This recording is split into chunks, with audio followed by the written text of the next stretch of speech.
Hello बच्चों, good afternoon.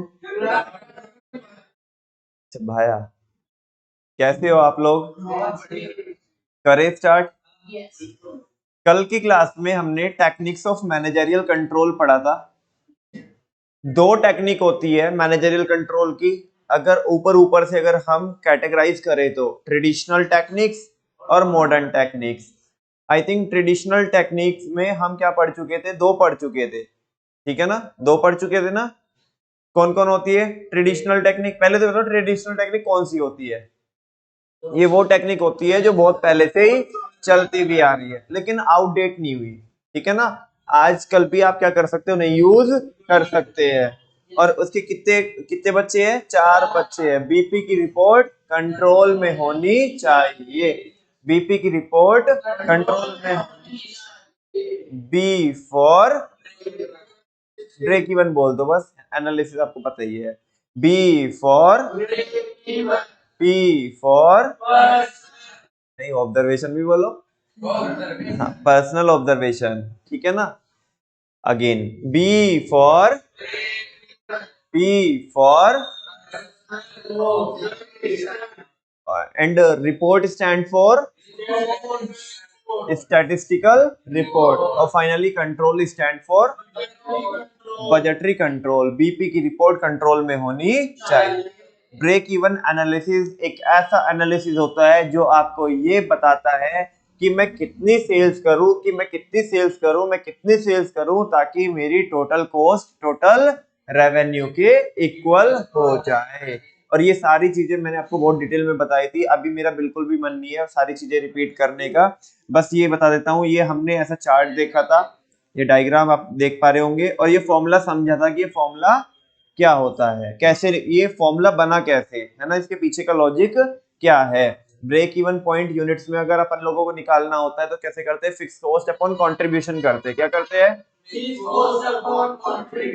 और contribution सारे बच्चों को पता कैसे निकलता है? सेलिंग प्राइस में से वेरिएबल कॉस्ट को माइनस कर दो, ठीक है ना? नेक्स्ट है बच्चों, हमने ये भी पढ़ लिया था पर्सनल ऑब्जर्वेशन। पर्सनली क्या करके, ऑब्जर्व करके हम क्या कर सकते हैं? कंट्रोलिंग कर सकते हैं। और आई थिंक तीसरा भी पढ़ लिया था हमने, स्टैटिस्टिकल रिपोर्ट।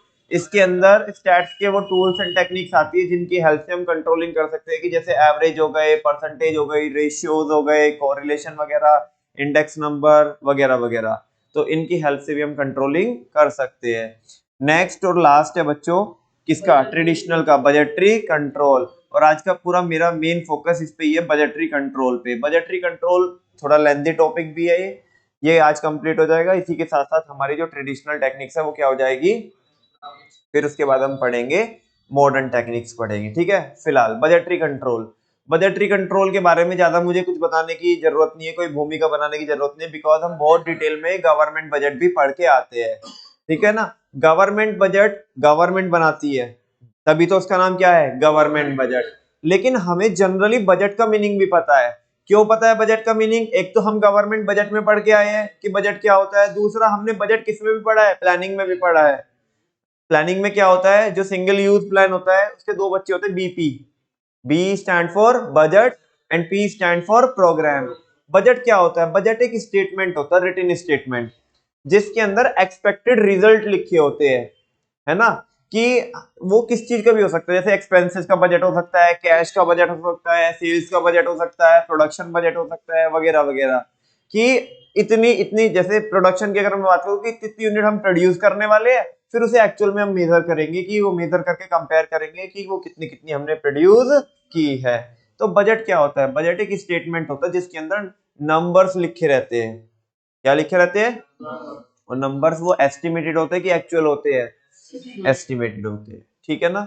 और ये बजट हम किसी भी चीज का बना सकते हैं, एक्सपेंसेस का बना सकते हैं, रेवेन्यू का बना सकते हैं, प्रोडक्शन का बना सकते हैं, सेल्स का बना सकते हैं, ठीक है ना? चलो देखते हैं। Budgetary control is a technique. Budgetary control एक ऐसी टेक्निक होती है ऑफ मैनेजरियल कंट्रोल, कंट्रोल करने की, in which all operations are planned, जहां पे हम जितने भी हमारे ऑपरेशंस होते हैं, जो भी हमने एक्टिविटी परफॉर्म करनी होती है, उसे हम प्लान करते हैं in the form of budget. किसकी फॉर्म में? बजट की फॉर्म में, यानी कि क्वांटिटेटिवली एक्सप्रेस करते हैं हम, ठीक है ना? And actual result are compared. उसके बाद क्या किया जाता है, जो एक्चुअल रिजल्ट है उसको कंपेयर किया जाता है किसके साथ बच्चों, बजटरी स्टैंडर्ड के साथ, यानी कि प्लान परफॉर्मेंस के साथ। वही देखो बजट के अंदर जो लिखे है वो हमारे स्टैंडर्ड है, एक्चुअल में जो हमने किया है वो हमारी एक्चुअल परफॉर्मेंस है, दोनों को क्या कर लेंगे अपन लोग, कंपेयर कर लेंगे। यस और नो। आगे, this comparison reveals the necessary action. जब हम बजटरी रिजल्ट को क्या करते हैं, कंपेयर करते हैं किससे, बोलो ना, एक्चुअल से, या आप उल्टा बोलो कि एक्चुअल को हम किससे कंपेयर करते हैं, बजट से। तो उससे क्या पता चलता है हमें, उस बात मतलब वो करने से किस चीज का खुलासा होता है, the necessary action to be taken, कि अपने को क्या एक्शन लेने हैं, ठीक है ना, so that organisational objectives are accomplished, ताकि हमारे जो ऑर्गेनाइजेशनल ऑब्जेक्टिव है वो क्या हो जाए, पूरे हो जाए। कन्हैया, जैसे हमने सेल्स का बजट रखा कि आने वाले 12 महीने की सेल्स का बजट रखा, आयुष कुमार तुम भी ध्यान देना कि हर एक महीने में हमारी जो सेल्स होएगी वो 10-10, आज हमने एक बेंचमार्क सेट किया कि नेक्स्ट मंथ में हम 1 लाख यूनिट की क्या करेंगे, सेलिंग करने वाले हैं, और हर महीने 10-10% से क्या करेंगे, ग्रोथ करेंगे। यस और नो। ये क्या हो गया, बेंचमार्क हो गया। क्या हो गया, ये बजट बन गया, हर एक महीने का हमारा सेल्स बजट बन गया है। फिर एक्चुअल में हम देखेंगे कितनी कितनी हमारी सेल्स हो रही है। लेट सपोज वो अगले महीने का जो हमने 1 लाख का स्टैंडर्ड रखा था, 90,000 यूनिट हमारी बिक पाई है। तो अब ये लाइन पढ़ो थोड़ा, ये वाली दिस कंपैरिजन वाली है जो मैं अभी पढ़ा के आया हूँ, और इस एग्जाम्पल के कंटेक्स्ट में इस लाइन को एक्सप्लेन करो आप।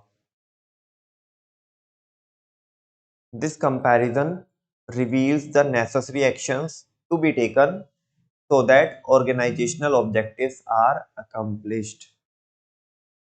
बोलो,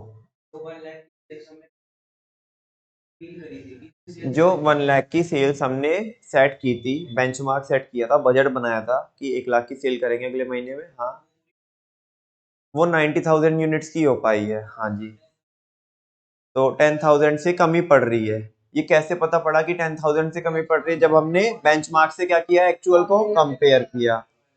इस कंपैरिजन करने से क्या खुलासा हुआ कि हमें क्या एक्शन लेना है, बोलो कन्हैया जी, क्या एक्शन लेना है, एक्शन क्या लेंगे, 1 लाख यूनिट बिकनी चाहिए थी, 90,000 ही बिकी, क्या एक्शन लेंगे। मान लो, चलो इसमें थोड़ा सा और ऐड ऑन कर लेते हो आपकी आपकी सहूलियत के लिए, कि ये जो महीने के अभी 4-5 दिन बच रहे हैं, अभी वो 90,000 यूनिट बिक पाई है, 1 लाख का स्टैंडर्ड था।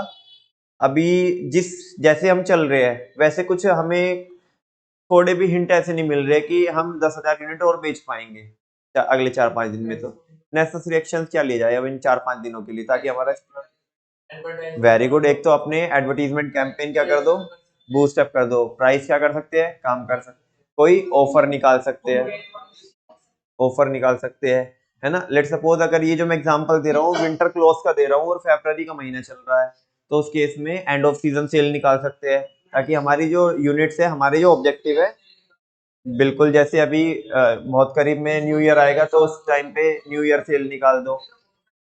ऐसे बहुत सारी चीजें हम कर सकते हैं।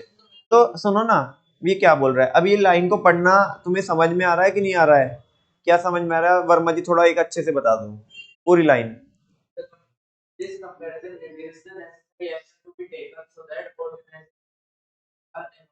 हाँ, जो हमने वो कंपेयर किया था 90,000 का और 1 लाख का कंपैरिजन, और बेचनी है कि भाई हम प्राइस कम करना है, एडवर्टाइजमेंट करना है, एंड ऑफ सीजन सेल निकालनी है, हाँ, या अपने एम्प्लॉइज को कमीशन देना है, वो एम्प्लॉइज काम नहीं कर रहे हैं अच्छे से तो उन्हें कमीशन देना है कि भाई 10,000 यूनिट बिकवाओगे तो इतना कमीशन, उन्हें मोटिवेट, वेरी गुड, उन्हें मोटिवेशन देना है, ठीक है ना। तो ये सारे नेसेसरी एक्शंस हो सकते हैं, ताकि ये क्यों लेंगे हम, ताकि हमारे ऑर्गेनाइजेशनल गोल्स अचीव हो जाए। मतलब इस महीने का तो गोल हमारा क्या था, 10,000 और एक्स्ट्रा यूनिट को बेचना था, मतलब जो अभी बिकी नहीं है, एक्स्ट्रा नहीं बोल सकते ना, जो अभी बिकी नहीं है 1 लाख का स्टैंडर्ड पूरा करने के लिए। से यस और नो, लाइन समझ में आती है सारे बच्चों को ये।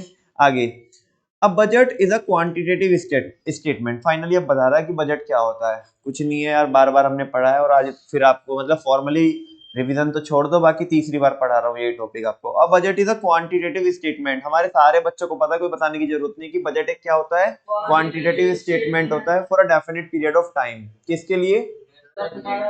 बजट ऐसा है कोई ना कि कितने भी टाइम के लिए बना सकते हैं। एक पहले तुम सेट करोगे कि मैं 3 महीने के लिए बना रहा हूँ बजट, या 6 महीने के लिए बना रहा हूँ, 1 साल के लिए बना रहा हूँ, 1 महीने के लिए, 1 हफ्ते के लिए, तो वो होता है, ठीक है ना, कि बजट एक क्वांटिटेटिव स्टेटमेंट होता है। क्वांटिटेटिव क्यों? क्योंकि ये जो स्टेटमेंट है, इस स्टेटमेंट के अंदर क्या लिखा रहता है, क्वांटिटेटिव नंबर्स लिखे रहते हैं। क्या लिखे रहते हैं?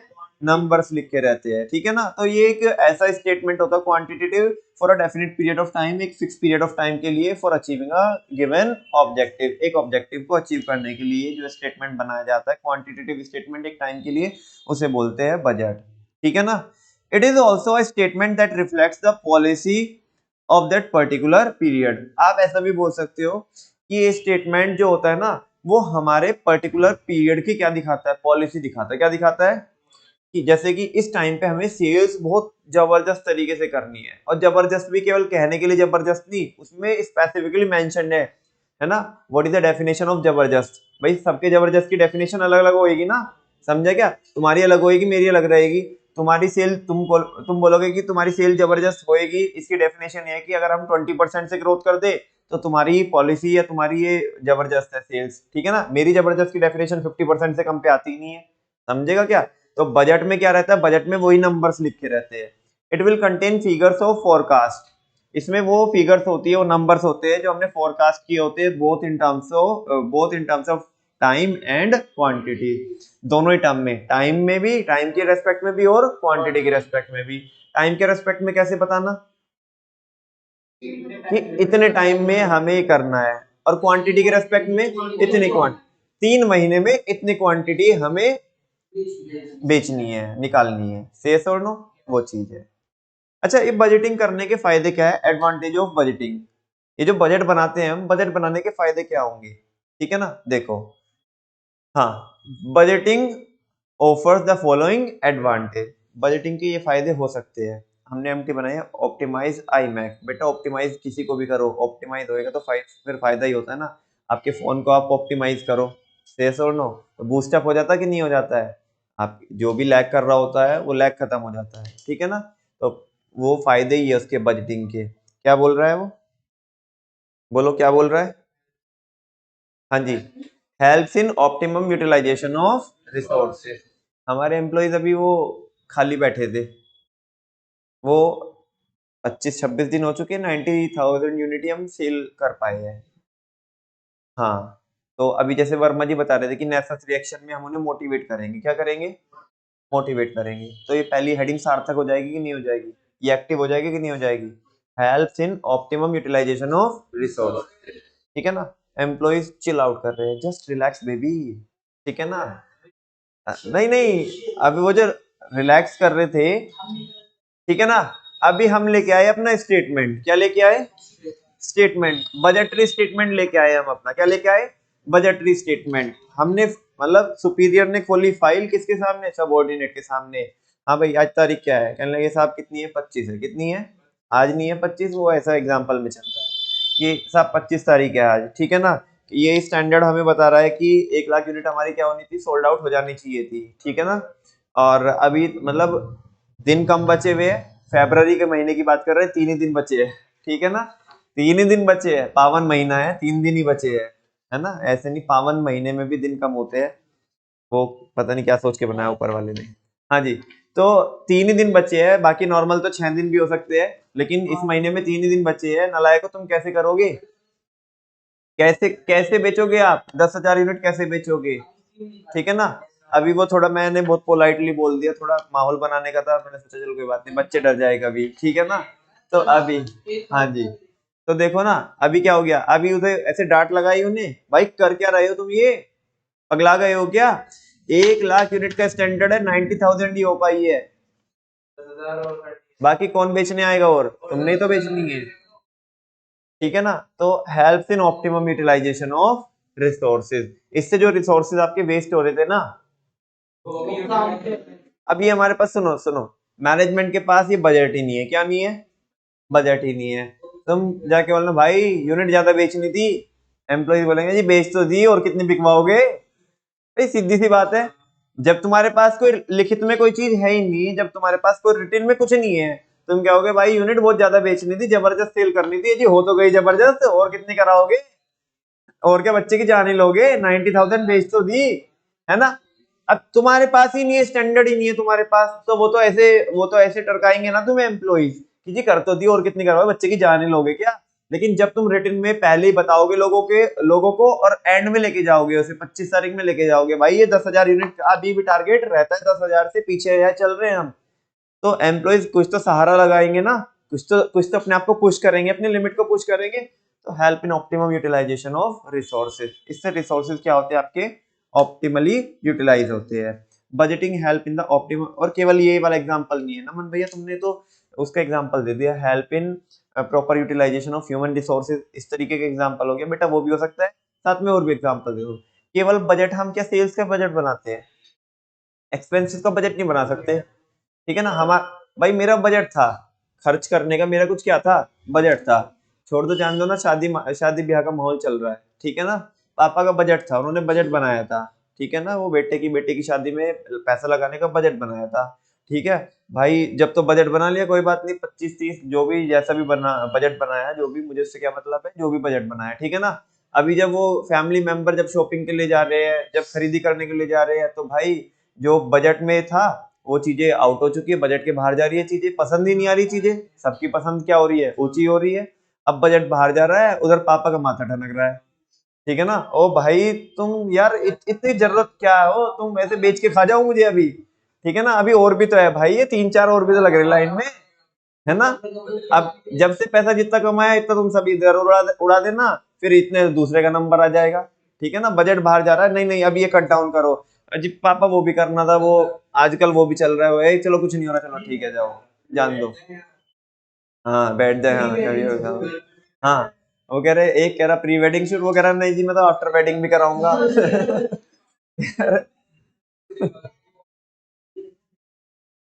क्या कह रहे?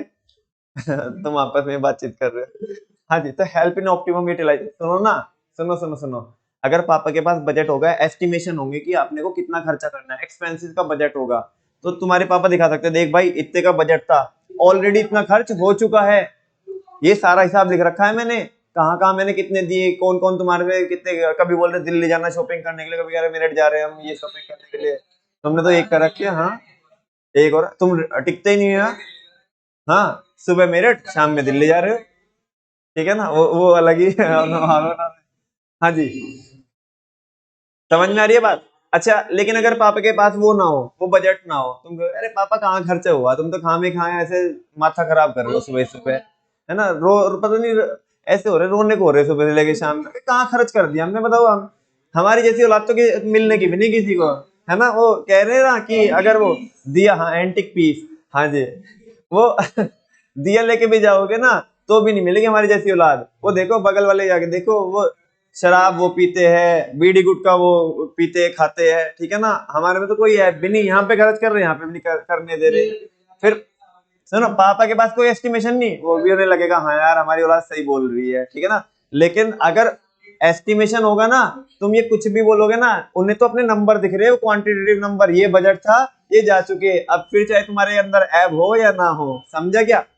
Help in optimum utilisation of resources, देख लो, budgeting help in the optimum utilisation of resources by allocating them according to the requirement of different department, क्योंकि बजटिंग में हम जितने भी अलग अलग क्या होते हैं, डिपार्टमेंट होते हैं, सुनो नमन भैया, तुम्हारे एग्जांपल में डिपार्टमेंट तो कहीं फिट ही नहीं हो रहा है, हो रहा है ना बेटा? शॉपिंग के लिए इतना, मैरिज होम में बस इतना ही पैसा जाएगा, ठीक है ना? डेकोरेशन के लिए बस इतना पैसा जाएगा, वो हल्दी वल्दी की बाकी सारी रस्म करने के लिए, महिला संगीत करने के लिए, वो बस इतना ही इतना ही पैसा खर्च होगा, वगैरह वगैरह, ठीक है ना? तो अलग अलग डिपार्टमेंट, वापस से पढ़ो सारे बच्चे पढ़ो, मुझे बताओ ये एक बुलेट समझ में आया क्या आपको? बिल्कुल जी बिल्कुल। ज्वेलरी इतने की देनी है, चलो वो तो कोई बात नहीं, वो तो घर की बात है। नहीं वो तो कर देंगे, वो तो कर देंगे, 2-4 पार्टी आएगी तो कर देंगे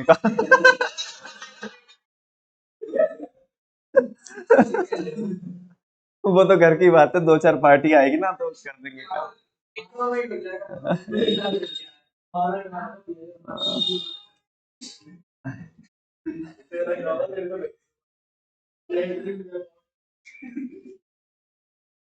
जी, पढ़ो भाई साहब। अरे ये वाला पहले वाला बुलेट एक बार फिर पढ़ लो यार, कोई बात नहीं, बड़े बुड्ढों की भी मान लिया करो कभी कभी।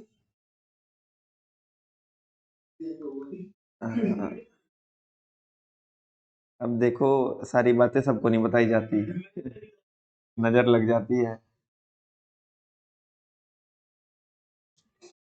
और फिर दूसरा, वो हमारी लोकल लैंग्वेज में बोल रहे तो भंजी मारने वाले भी बहुत। तो तुम्हें पता पड़ेगा तो तुम मार दोगे, तुम वैसे भी मेरे से किलसते ही हो। अरे मजाक कर रहा हूँ बच्चों, तुम्हारे साथ तो मैं मजाक कर लेता हूँ।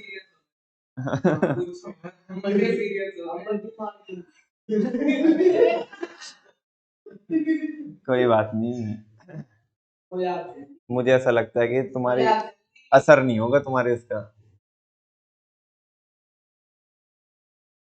पढ़ लिया आपने? Next heading, help in implementing management by exception. ओ भाई, ये नहीं समझाने का मैं भाई, ये तो मैं तुम्हारे से पूछना चाहूंगा। देखो बात ऐसी है, आज लड़ाई हो जाएगी अगर तुमने ये नहीं समझाया तो। वो कह रहे हैं कि बजटिंग करने से, आयुष कुमार, देखो उसे कुछ कुछ भी मत बता तू।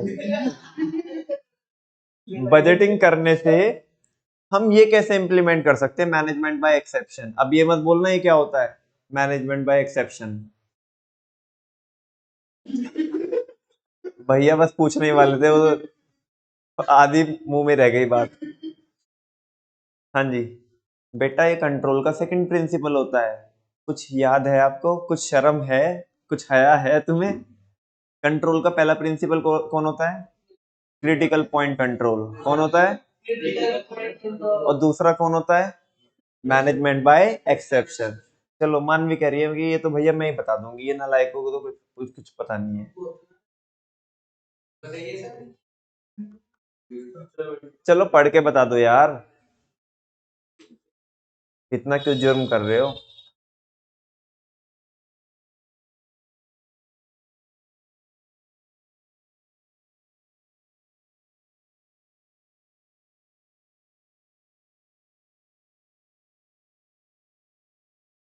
अगर तुम्हें मैनेजमेंट बाय एक्सेप्शन आता है ना, तो तुम ये हेडिंग भी समझा सकते हो। नहीं आता है, मैनेजमेंट बाय एक्सेप्शन क्या बोलती है कि आप, वैसे तो जो की रिजल्ट एरिया होते हैं हम उन पे फोकस करते हैं, लेकिन उनमें भी एक लिमिट बना लो। क्या बना लो?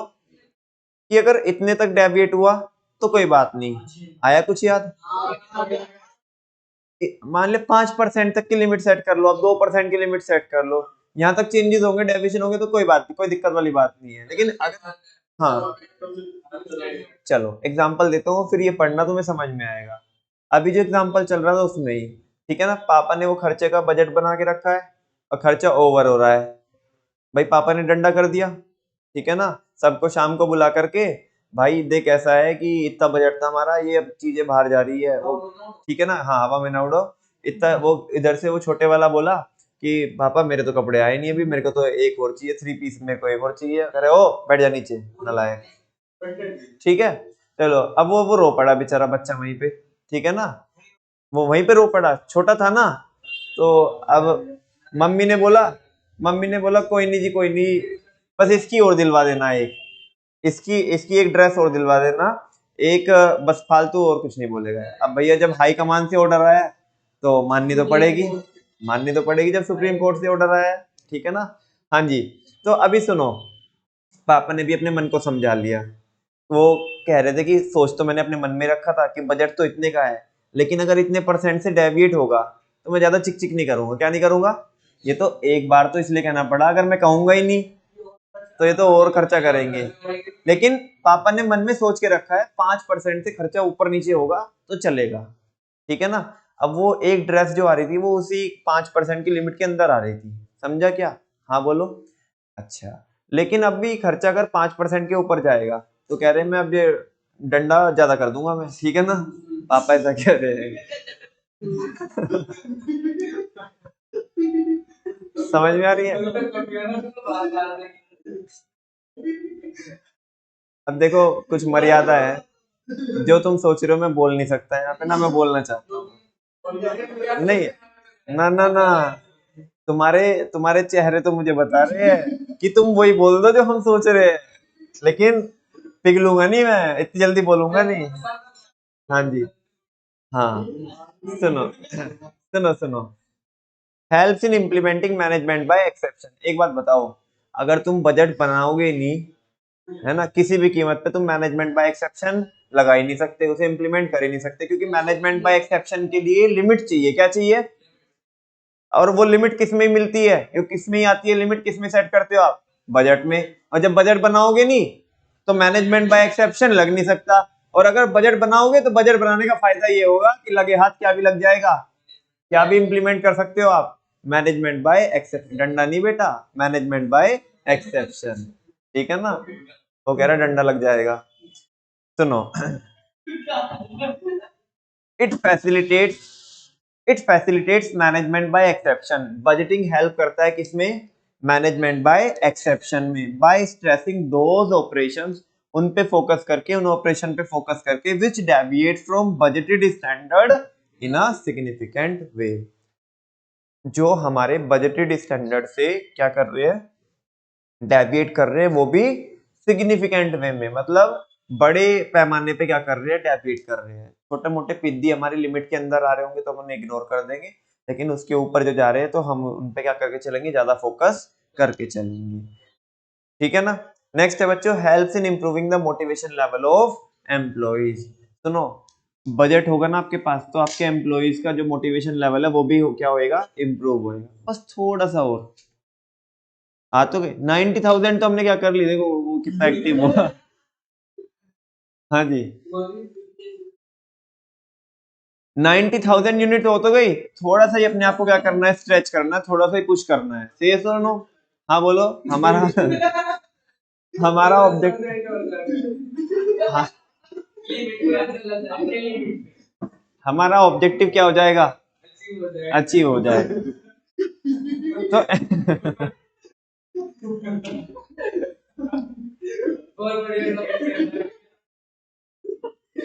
सुनो, ओए, ओ भाई इधर देख ले, एम्प्लॉइज को भी लगेगा बे यार, जब 90% तक आई गए हैं।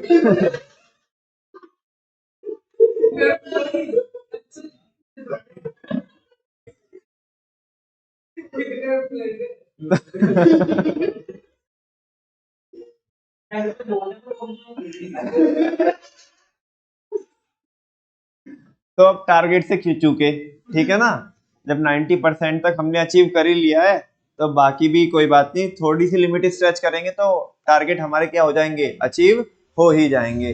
अब जब तुम देखो, तुम्हारे को केवल ये कॉन्सेप्ट समझ करके तुम्हारे चेहरे पे इतनी खुशी है ना, तो तुम देखो जो एक्चुअली में जो जिनका असाइनमेंट है उन्हें कितनी खुशी हो रही होगी।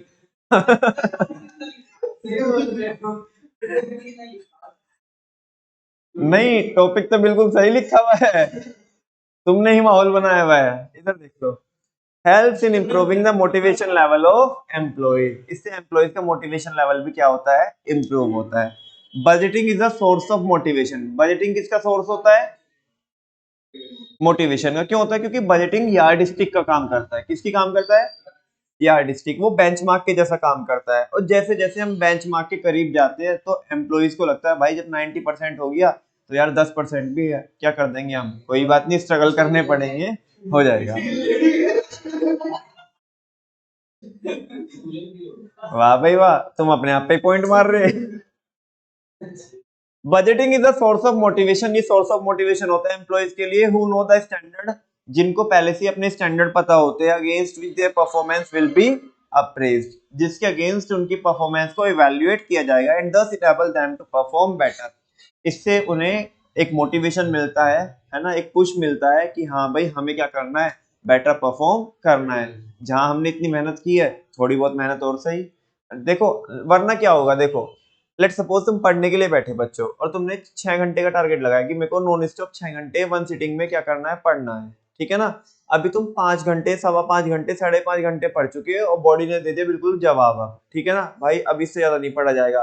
तुम्हारे को अपना स्टैंडर्ड याद आएगा उस टाइम पे, है ना? थोड़ा मोटिवेशन आएगा तुम्हें कि नहीं नहीं यार, कि जहां हमने 5.5 घंटे क्या किया, 5.5 घंटे हमने क्या किया, अलॉट किया हमने, है ना, तो आधा घंटा और सही कोई बात नहीं। लेकिन अगर तुम्हारे पास 6 घंटे का स्टैंडर्ड नहीं है, तुम 5.5 घंटे पढ़ लिए, है ना, तुम्हें लगा भाई है ये इतना तो मैं, है ना, सारी जिंदगी नहीं पढ़ा, बहुत पढ़ लिया, मन भी बोलेगा हाँ भाई इतना होशियार नहीं है तू, बहुत पढ़ लिया, तो तुम क्या करोगे, कॉपी किताब बंद करके रख दोगे, ठीक है ना। आगे नेक्स्ट है बच्चों टेलीग्राम, उसमें भी कुछ परमानंद मिलता है। क्या भैया, टेलीग्राम पे हम बस तुम्हारा चैनल देखते हैं, बाकी सब देखते हैं, तुम्हारा तो हम बस छुट्टी का मैसेज देखते हैं उस पे। Helps in achieving organisational objective, ये बताओ यार ये क्या कितनी बार पढ़े, अरे भाई आप जब से ऑब्जेक्टिव अचीव करने की कोशिश कर रहे हैं हम, ठीक है ना।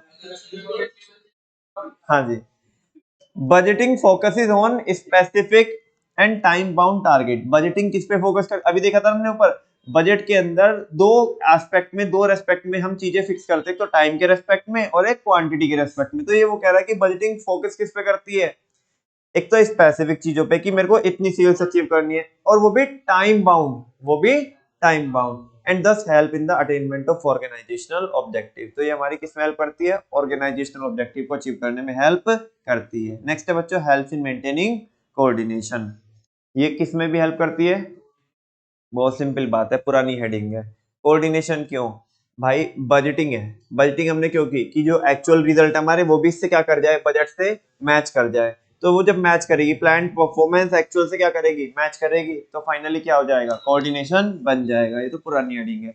Budgeting is also used for achieving coordination among different department, अलग अलग डिपार्टमेंट के बीच में कोऑर्डिनेशन बनाने में बजटिंग को यूज किया जाता है of an organisation and highlight the interdependence between them, और ये क्या करती है, हाईलाइट करती है अलग अलग जो डिपार्टमेंट्स होते हैं उनके बीच में क्या इंटरडिपेंडेंसी है। फॉर इंस्टांस, जैसे एग्जांपल के लिए बता रहा है, फॉर इंस्टांस का मतलब होता है एग्जांपल के तौर पे, a sale budget cannot be prepared without knowing production programme and schedules, तुम्हें समझाएगा क्या है, यहाँ पे बोल रहा है कि प्रोडक्शन बजट के बीच में और सेल्स बजट के बीच में क्या होना चाहिए, कोऑर्डिनेशन होना चाहिए, और होता है, और सेल्स बजट आप तभी बना सकते हो जब आपने क्या बनाया होगा, प्रोडक्शन बजट, ठीक है ना, कौन सा बजट बनाया होगा आपने, प्रोडक्शन बजट, कैसे कैसे कैसे, सेल्स वाला तो भैया पूरा हवा में है, पूरा वो धरती पे आ ही नहीं रहा, सेल कर दूंगा, इतनी कर दूंगा, उतनी कर दूंगा, प्रोडक्शन वाला कह रहा है मैं करूंगा ही नहीं, तू करके दिखा कैसे करेगा,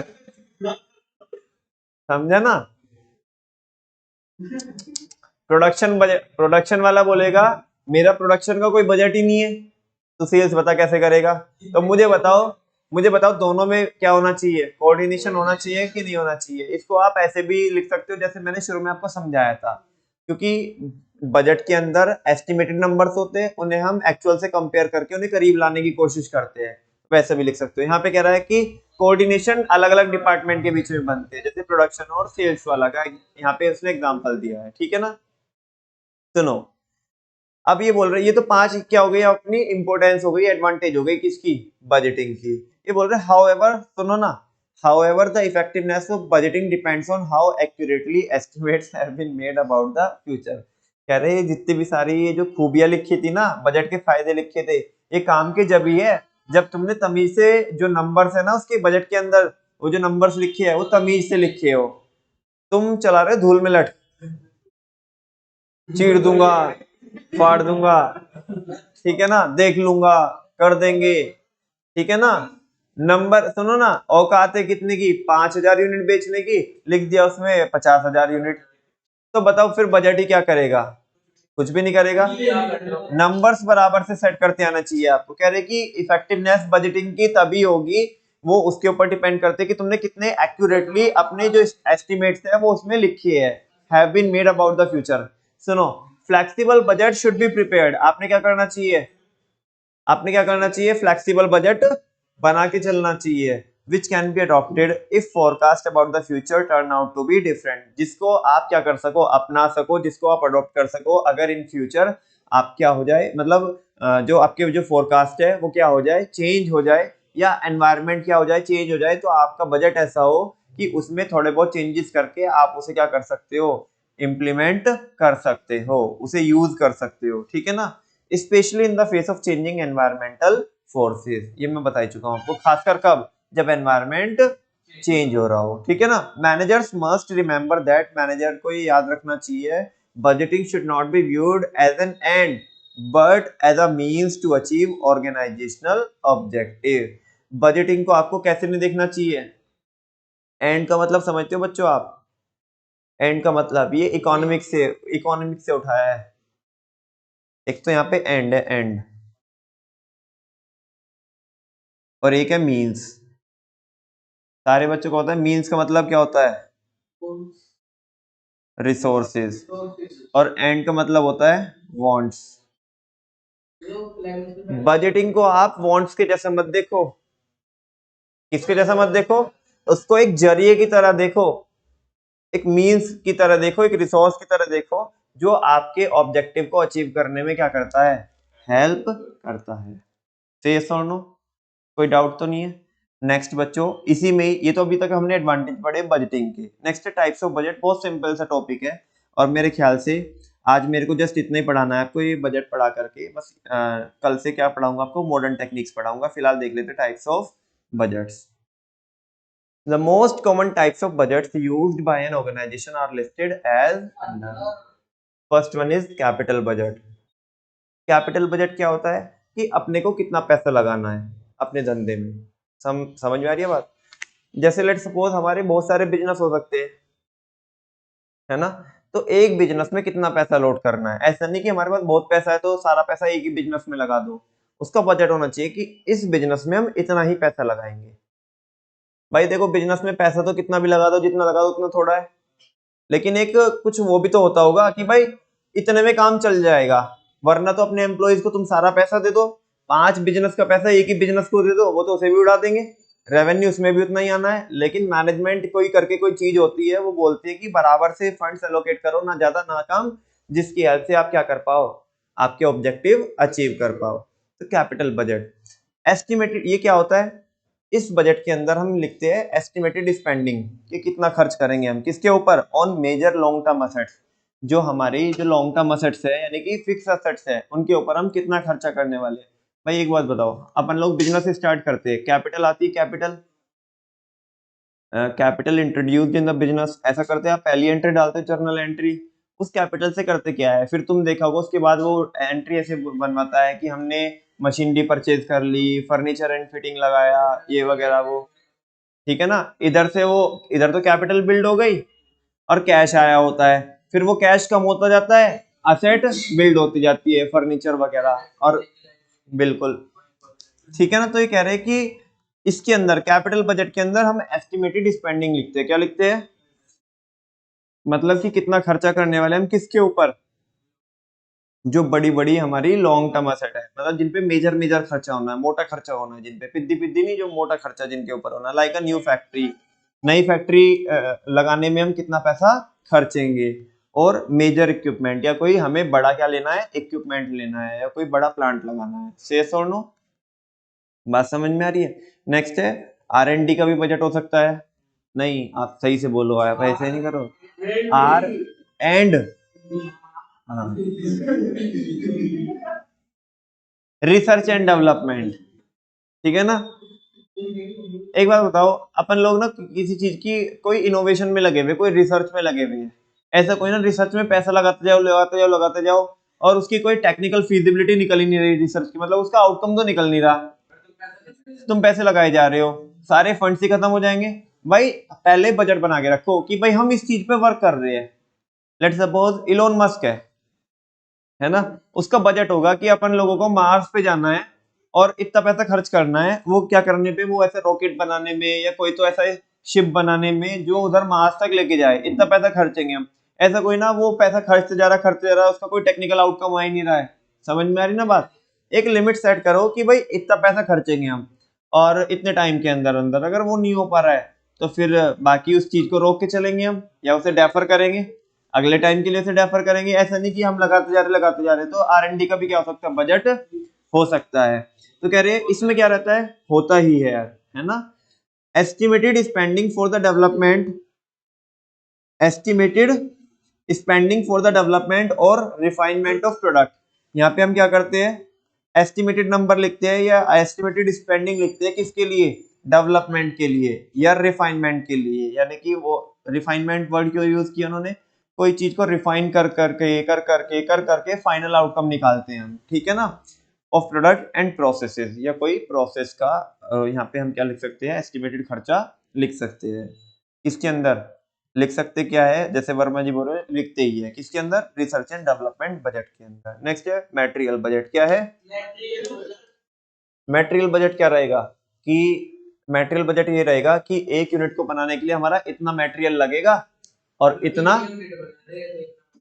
हाँ, और उसमें कितना पैसा लगेगा, कितनी कॉस्ट आएगी। तो ये देखो, अ स्टेटमेंट ऑफ एस्टिमेटेड क्वांटिटी, जिस स्टेटमेंट के अंदर एस्टिमेटेड क्वांटिटी लिखी होती है और कॉस्ट लिखी होती है मटेरियल किसकी, जो मटेरियल हमें चाहिएगा, है ना, फॉर प्रोडक्शन, किसके लिए, प्रोडक्शन, उसे क्या बोलते हैं, मटेरियल बजट बोलते हैं। प्रोडक्शन बजट बहुत सिंपल है, a statement of estimated quantity that an organisation plan to produce, एक ऐसा स्टेटमेंट जिसके अंदर ये लिखा हो कि हम कितनी यूनिट प्लान कर रहे हैं प्रोड्यूस करने के लिए इन द बजटेड पीरियड, आने वाले पीरियड के लिए। वो पीरियड कितना भी हो सकता है, 6 महीने भी हो सकता है, 1 साल भी, 3 महीने, क्वार्टरली भी हो सकता है, कैसे भी, बिल्कुल बिल्कुल।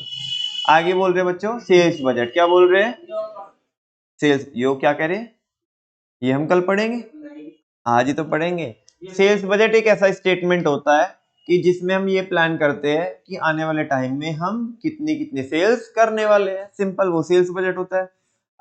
स्टेटमेंट, एक ऐसा statement of what an organisation expect to sell, कि एक ऑर्गेनाइजेशन क्या एक्सपेक्ट कर रहा है कि वो कितनी सेलिंग करने वाला है in terms of quantity as well as value, किसकी टर्म्स में, क्वांटिटी की टर्म्स में भी और वैल्यू की टर्म्स में भी, उसी स्टेटमेंट को बोलते हैं सेल्स बजट। और लास्ट है बच्चों हमारा कैश बजट। कैश बजट क्या बताता है कि आने वाले टाइम में कहां कहां से पैसा आएगा और कहां कहां पे पैसा जाएगा, यानी कि कितना इनफ्लो होने वाला है और कितना कितना आउटफ्लो होने वाला है। Anticipated cash inflows and outflows for the budgeted period, ऐसे स्टेटमेंट को ही क्या बोलते हैं, कैश बजट बोलते हैं, ठीक है ना। एक बार वापस से आ जाओ, इस टॉपिक को शुरू से देखो। हम ना जो ट्रेडिशनल टेक्निक्स है वो पूरी कर चुके हैं बच्चों, छोटे छोटे यहाँ पे टॉपिक्स बहुत सारे हैं, ठीक है ना। जैसे कि 2 टेक्निक होती है, ट्रेडिशनल टेक्निक और मॉडर्न टेक्निक, जिसको हम टीएम बोलते हैं। T stand for traditional and M stand for modern. फिर ट्रेडिशनल के भी 4 बच्चे होते हैं। बीपी की रिपोर्ट कंट्रोल में होनी चाहिए, बोल दो, बीपी की रिपोर्ट किस में होनी चाहिए, B for, P for report for statistical report और कंट्रोल फॉर बजटरी कंट्रोल। 4 बच्चे हैं। Break even analysis, personal observation, statistical report, budgetary control. हाँ बोलो, हाँ बोलो ना, चलो आगे। ये हो गया, ब्रेक इवन का कोई बच्चा नहीं है, पर्सनल ऑब्जर्वेशन का कोई बच्चा नहीं है, स्टैटिस्टिकल रिपोर्ट का कोई बच्चा नहीं है, बजटरी कंट्रोल के बच्चे हैं, नहीं नहीं कोई नहीं है, इसका तो है। इसके अंदर 2 टॉपिक है बच्चों, देखो आ जाते हैं। एक तो एडवांटेज ऑफ पढ़नी है हमें, एडवांटेज ऑफ बजटिंग, और दूसरा टाइप्स ऑफ बजट। एडवांटेज की एमटी क्या है, ऑप्टिमाइज आईमैक, क्या है, ऑप्टिमाइज आईमैक, बोलो ना, ऑप्टिमाइज आईमैक, ठीक है। Optimise for optimum utilisation of resource, I stand for implement, help in implementing management by exception. M stand for motivation, help in improving the motivation level of employees. A stand for achieving organizational objective, and last C stand for coordination. वापस से बोलो, advantage क्या होती है budgeting की, optimise IMAC, optimum utilisation of resources, implementing management by exception, motivation level of employees improve करने का काम करता है, अचीविंग ऑर्गेनाइजेशनल ऑब्जेक्टिव और कोऑर्डिनेशन मेंटेन करने का काम करता है। नेक्स्ट है बच्चों आपका टॉपिक है टाइप्स ऑफ बजट। देखो इनकी एमटी कुछ नहीं है, बहुत सिंपल है। बैलेंस शीट के सारे हेड उठाओ, बैलेंस शीट के मेजर मेजर जो हेड है, जैसे कैपिटल होती है, रिसर्च एंड डेवलपमेंट पे कितना पैसा खर्च किया आपने, ये जो मटेरियल है ये उसका P&L का होता है ट्रेडिंग का, कि उसमें कितना है, प्रोडक्शन हो गया, सेल्स हो गया, कैश हो गया, है ना। मोटी मोटी चीजें है 6 हेडिंग। प्रोडक्शन बजट हो सकता है, सेल्स बजट हो सकता है, कैश बजट हो सकता है, कैपिटल बजट हो सकता है, रिसर्च एंड डेवलपमेंट बजट हो सकता है, और आपका मटेरियल बजट हो सकता है। जरूरी नहीं कि बस यही बजट होते हैं, ठीक है ना, और भी हो सकते हैं। एक्सपेंसेस का बजट हो सकता है, केवल और केवल एक्सपेंसेस का, ठीक है ना। मार्केटिंग का बजट हो सकता है कि मार्केटिंग में कितना पैसा डालेंगे, वगैरह वगैरह। सेल्स और नो। और इसी के साथ साथ बच्चों हमारी जो ट्रेडिशनल टेक्निक है और उनके जो अंदर के टॉपिक्स है वो कंप्लीट हो जाते हैं। कल हम पढ़ेंगे मॉडर्न टेक्निक्स। वैसे इतना सब पढ़ा दूं थोड़ा सा हल्का सा, चलो कुछ नहीं भाई, अब ज्यादा हो जाएगा, ठीक है ना। थैंक यू वेरी मच बच्चों, आज इतना ही करते हैं, बाकी करेंगे कल।